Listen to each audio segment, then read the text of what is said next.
ടീനേജിലേക്ക് വരുമ്പോൾ ബോയ്സിൻ്റെ അമ്മമാർ ഒരുപാട് പേര് വിളിച്ചിട്ട് കുട്ടികൾ ഇതുവരെ 7ാം ക്ലാസ് വരെ ഓക്കെ ആയിരുന്നു സാർ, 6ാം ക്ലാസ് വരെ ഓക്കെ ആയിരുന്നു, ഇപ്പോൾ ആകെ കൂടെ എല്ലാം തെറ്റിയിരിക്കുന്നു, ഭയങ്കര ദേഷ്യമാണ്, ഫോണിലാണ് 24 മണിക്കൂറും, സ്കൂളിലൊക്കെ വലിയ വയലൻസാണ്, അധ്യാപകരുടെ ഭാഗത്തു നിന്ന് ഭയങ്കര കംപ്ലൈൻ്റാണ് എന്നൊക്കെ പറയുന്ന ധാരാളം കേസുകൾ കേൾക്കുമ്പോൾ അവിടെ എല്ലാം മനസ്സിലാകുന്നൊരു കാര്യം, ഒന്നുകിൽ അവിടെ പിതാവ് മിസ്സിങ് ആണ്, പിതാവിനെ പോലുള്ളൊരു ഫിഗർ മിസ്സിങ് ആണ്, അമ്മാവനോ വലിയച്ഛനോ കൊച്ചച്ഛനോ ഒന്നും അങ്ങനെയുള്ള ഇടത്ത് ഇടപെടാനായിട്ടില്ല.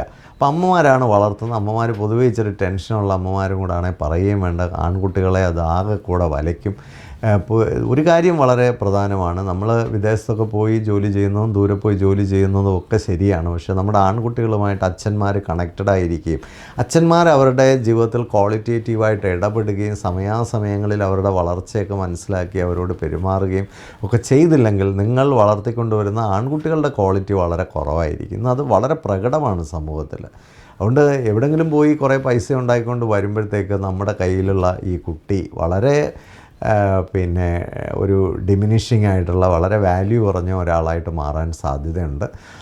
എല്ലാ അമ്മമാർക്കും ആൺകുട്ടികളെ വളർത്താനുള്ളൊരു കഴിവില്ല, ആ ഒരു എനർജിയും വൈബും ഇല്ല. അപ്പോൾ സ്വാഭാവികമായിട്ട് അതിൻ്റെ ബുദ്ധിമുട്ടുകൾ. പിന്നെ അപ്പൻ പുറത്തോ ദൂരെയൊക്കെ ആകുമ്പോൾ അമ്മമാർ ഒരുപാട് സ്ട്രെസ്ഫുൾ ആകാനൊക്കെയുള്ള സാധ്യതയും വളരെ കൂടുതലാണ്.